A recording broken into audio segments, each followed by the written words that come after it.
नागरिक हो ही नहीं, और उनकी जनसंहार करने के लिए उनकी कोशिशें चल रही है। वहां से भागने को मजबूर हो रहे। कौन अपना घर बार छोड़ करके भागना चाहता है? तभी भागते हैं जब कोई जान लेने के लिए, आपको काटने मारने के लिए पीछे से कोई दौड़ा रहा हो, तब कोई अपना घर छोड़ करके बिना कुछ भी हाथ में लिए हुए, बस एक पोटली हाथ में लिए बच्चों को किसी तरह से संभाले हुए रोहिंग्या लोग भाग रहे। ज्यादातर लोग बांग्लादेश गए। यहां कुछ संख्या, कुछ हजार, ज्यादा नहीं, 10-20 हजार लोग, बहुत होगा तो 10-20 हजार, उससे कम ही है, वो भारत में है।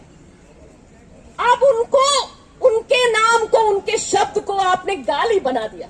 ये शरणार्थी हैं।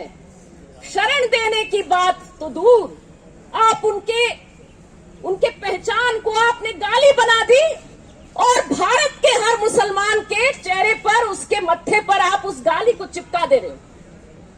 बांग्लादेशी, ये क्या गाली है भाई? जहांगीरपुरी में जो जिनके दुकानें टूटी, वो बांग्ला भाषी है, बांग्लादेशी नहीं है। लेकिन अगर होते भी तो भारत से लोग क्या बांग्लादेश में जाकर के आज नौकरी नहीं कर रहे?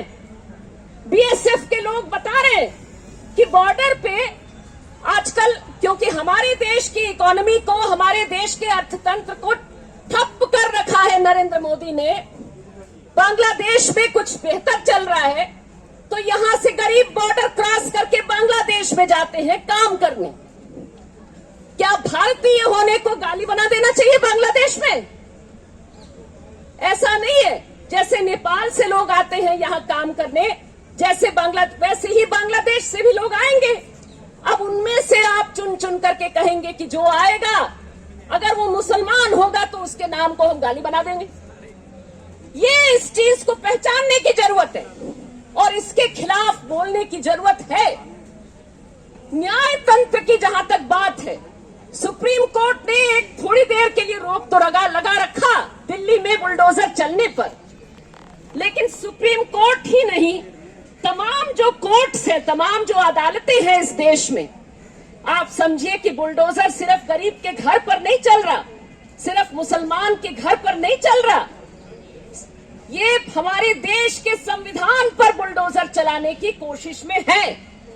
क्योंकि आरएसएस वाले ये कभी चाहते ही नहीं थे संविधान बने। हमेशा कहते थे कि मनुस्मृति को ही संविधान बन के रहने दो, मनुस्मृति रहेगा देश का संविधान। और आज वो उसी कोशिश में है संविधान को ढा करके उसकी जगह पे मनुस्मृति रख देने की। बाबरी मस्जिद को किस तरह से इन्होंने सुप्रीम कोर्ट को ठेंगा दिखा करके तोड़ा था 1992 में, आज इनकी कोशिश है कि हर गली में जो हर छोटी सी मस्जिद होती है उसको बाबरी मस्जिद बना दो, हर मुसलमान के घर को, हर मुसलमान के ठेले को बना दो बाबरी मस्जिद, और इसे तोड़ने का तांडव मचाओ, पूरे देश में तांडव मचाओ। तांडव मचेगा। लोग जो है, जो गरीब नौजवान है, जिनको रोजगार जिनके हाथ से छीन ली गई, उनको नशे का, कौन सा नशा, नफरत के नशे की गोली खिला दो। नफरत के नशे में झूमेंगे, गंदी गंदी गालियां देंगे, गंदे गंदे धमकियां देंगे मस्जिद के सामने जाकर के। क्यों भाई? रामनवमी मनाना है, हनुमान की पूजा करनी है, कर सकते हैं आप। उसके लिए मस्जिद के सामने गाली देना, ये कौन से ग्रंथ में लिखा है? कौन से हिंदू ग्रंथ में लिखा है कि ऐसा करना जरूरी है? अभी ईद मनेगा, ईद की खूब सेवैयां खाइए, बढ़िया से मनाइए ईद को, भाईचारे में, सौहार्द में। ये हमारा भारत है कि सब एक साथ में होली मनाएंगे, सब दिवाली की मिठाइयां खाएंगे, सब ईद की मिठाइयां खाएंगे, एक साथ में प्यार मोहब्बत से रहेंगे। लेकिन जो देश को तोड़ने का काम कर रहे हैं, वो सत्ता में बैठे हैं मोदी सरकार और भाजपा, ये बांटो राज करो की राजनीति कर रहे हैं।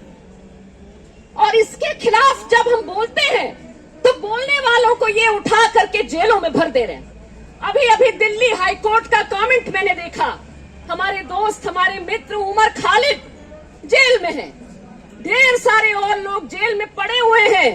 खालिद सैफी ये तीसरा ईद होगा, वो घर नहीं आए हैं। उनके छोटे बच्चे, उनकी पत्नी जो है राह देख रहे हैं। उनके बारे में दिल्ली हाईकोर्ट कह रही है कि भाई आपने प्रधानमंत्री के भाषण को जुमला कैसे कह दिया?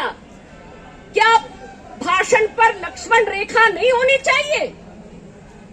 आपने कैसे कह दिया कि आरएसएस जो है वो देश के स्वतंत्रता संग्राम में शामिल नहीं थी, गद्दारी की है?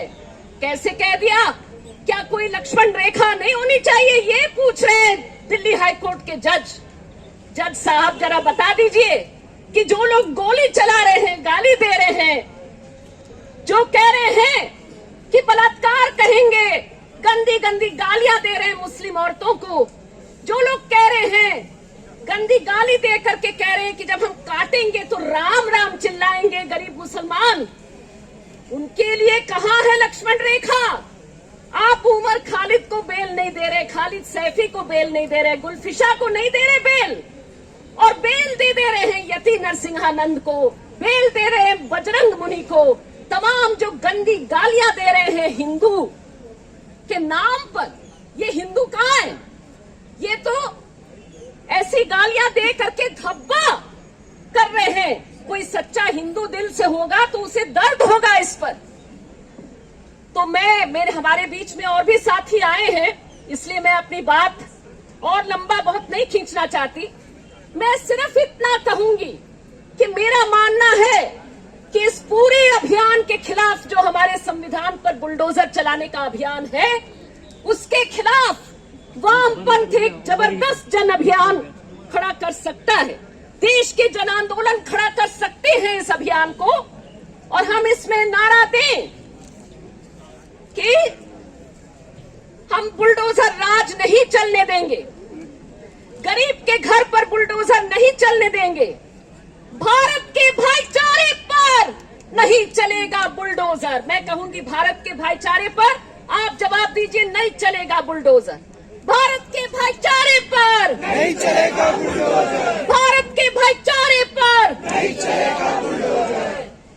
हिंदू मुस्लिम का जो साझा प्यार है वो हर गरीब के घर बार को बचाएगा। हिंदू मुस्लिम का साझा प्यार बचाएगा गरीबों का घर द्वार। इसी बात के साथ में, इसी कॉन्फिडेंस के साथ रोज उम्मीद की कसरत कीजिए साथियों। ना उम्मीद करने की पूरी कोशिशें ये सब चलाएंगे। ज्यादा टीवी मत देखिए, उम्मीद की कसरत कीजिए जो जमीन पर की जाती है। जनता के बीच रह करके उम्मीद की कसरत करेंगे हम लोग, और जरूर इस देश को हम ये संघी बुलडोजर से, फांसीवादी बुलडोजर से जरूर बचाएंगे। इनकलाब जिंदाबाद।